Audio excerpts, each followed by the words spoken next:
Well, good morning, everybody. Welcome to Interpreting pH Curves, which is discussed in Chapter 16.4, and it's our final topic for acid-base equilibrium. In this particular one, what we're going to be doing is going through in sort of great theoretical detail how a titration works. So you guys did a lot of titration calculations back in Chem 20. We did those in Chapter 8. We introduced the whole idea. Then we saw them again in electrochemistry twice. We saw them with just regular redox. We ended up doing redox titrations, looking at how that applied to net redox equations.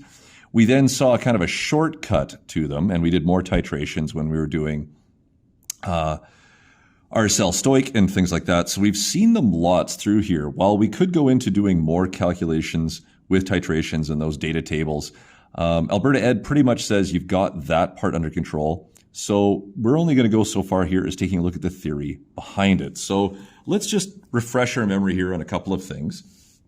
All right, so we're going to take a look at the reaction between the reaction of a strong base, NaOH. So this should dissociate to Na plus ions and OH minus ions.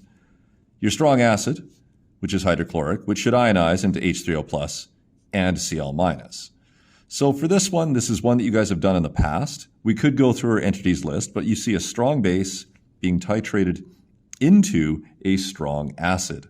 So we do have, in this case here, our titrant, which is in an unlimited supply, and our sample of strong acid, which is limited reagent here, and so it's the one that runs out and ends our titration.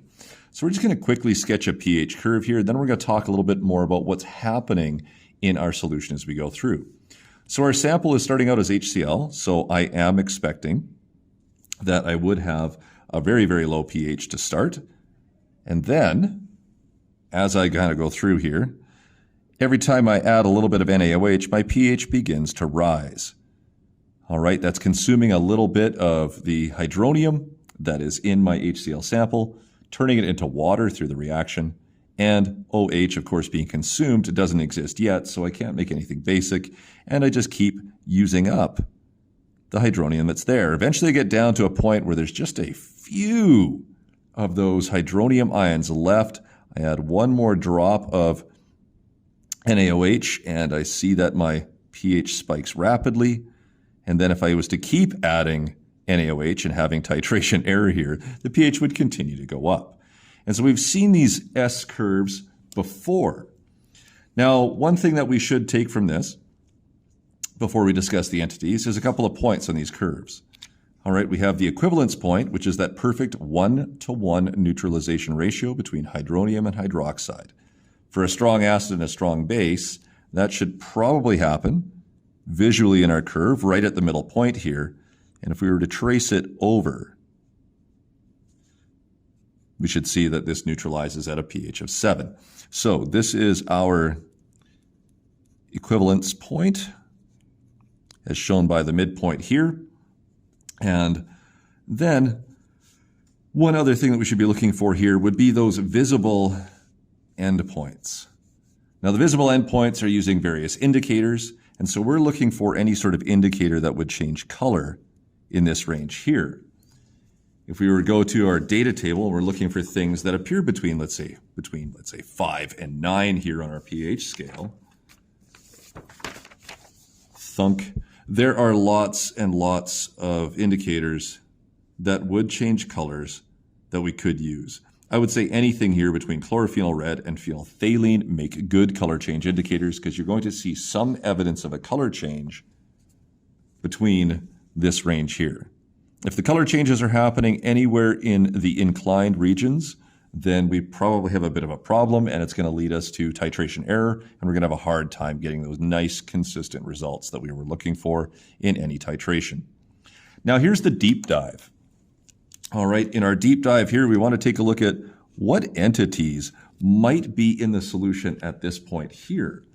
Well, obviously, we're starting with our sample. Our sample is hydrogen chloride. So we do have some amount of hydronium.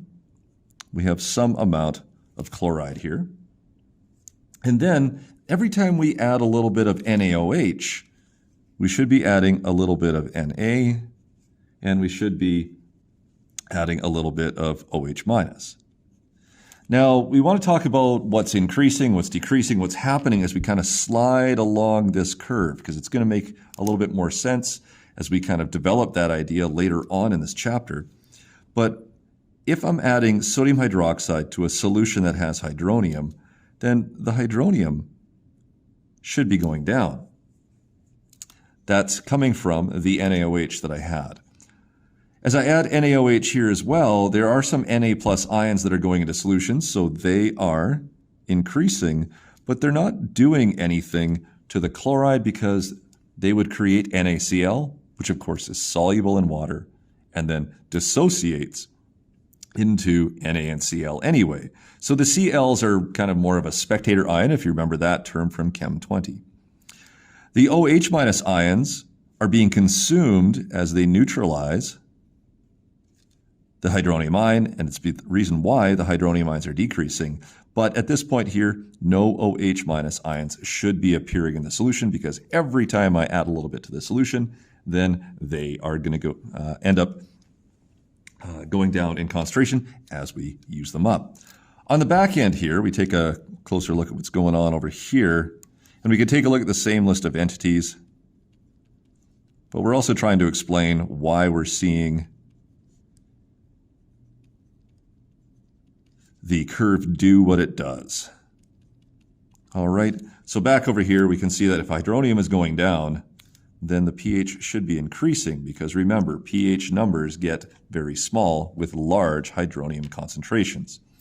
We've now, at this point here, used up all the hydronium, all right, and we've now hit a basic solution.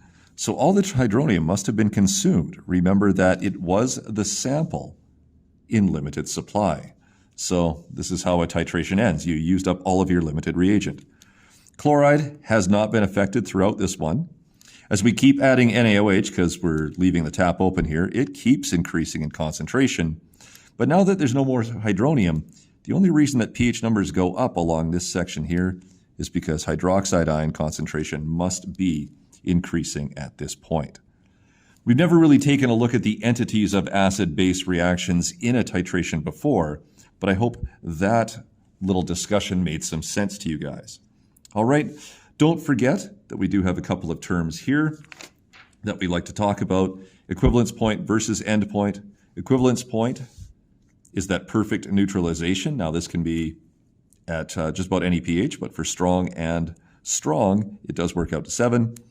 The endpoint is those various different indicators that we might use, like bromothymol blue, or phenolphthalein, or even litmus would work.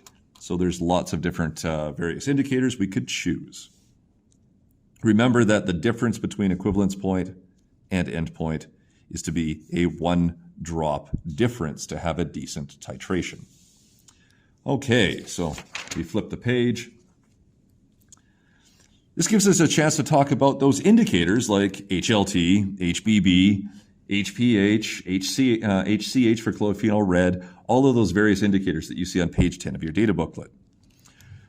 Theoretically speaking then, a substance that changes color when reacted with an acid or base is our empirical definition of what we would see for an indicator. Theoretically though, what we get from the Ronson-Lowry concept here is an indicator is any substance with a conjugate weak acid-base pair that shows one color in its acidified form and a new, different color in its basified form.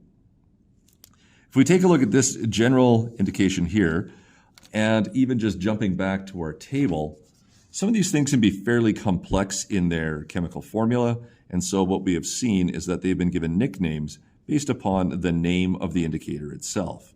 Methyl red is just given the nickname MR. Bromocresol green, BG. Methyl orange gets Mo. Whatever you like. So with those, we could just have H indicator, and then the indicator minus would be its basified form. This gives us an opportunity, I know you guys will love this, to talk about Le Chatelier's principle one more time. And we could take a look very similar to what we did back in our lab in 15.2 with Le Chatelier, we did play around with bromothymol blue, and we were adding acid and base to those things, looking at where Le Chatelier might shift and what sort of changes we might get. So if we take a look at, all right, adding H3O+. Adding H3O+ is the addition of an acid. It's not necessarily the stress. When we go back to our equation here, we can see that we do have this hydronium from our acid in the equation. And if I was to add an acid, I would be adding H3O+ to this solution. So the stress becomes an increase in H3O+ concentration. Now that I have this higher concentration, this particular equilibrium wants to oppose this. So there is two possibilities, a shift to the left or a shift to the right. Which one would consume this extra H3O+ would be a shift to the left as we look at that one. So there is my Le Chatelier shift. And then I look at the consequences of this action. If the reverse reaction rate becomes greater due to the shift, then yes, hydronium does go down from its boosted point, but the indicator, second color number 2, goes down. I believe that was green. Water being a liquid is kind of unaffected here. And the indicator, HIN, color number 1, which I believe was yellow, should go up in concentration. So we should see less green, more yellow, and we see color number 1 appearing. For hydroxide, guys, it'll just be obvious, or the opposite of this one, so you guys can play around with that.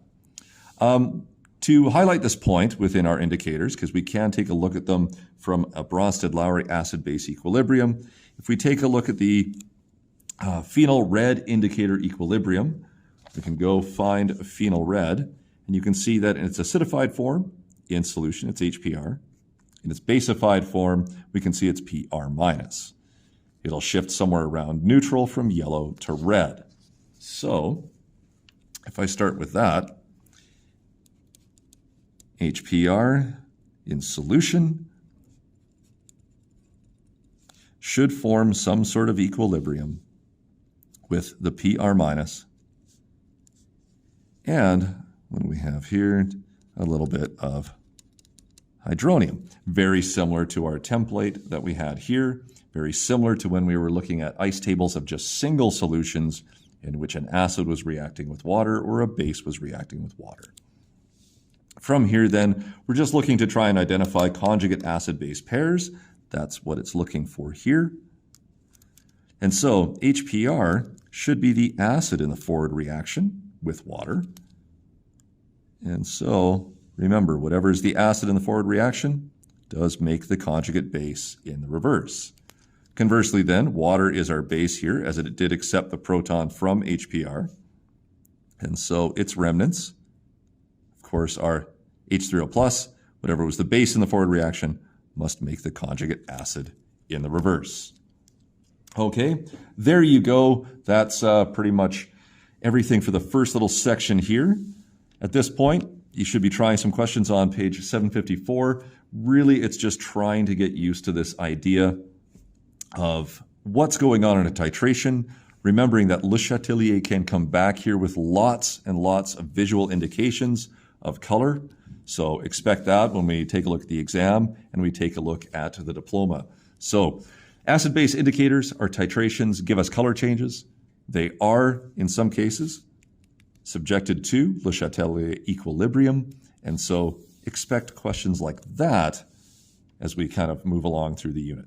All right, we will shift to the next video here after you've had a chance to try some of these questions on page 754. All right, good luck with it, folks. See you in part 2.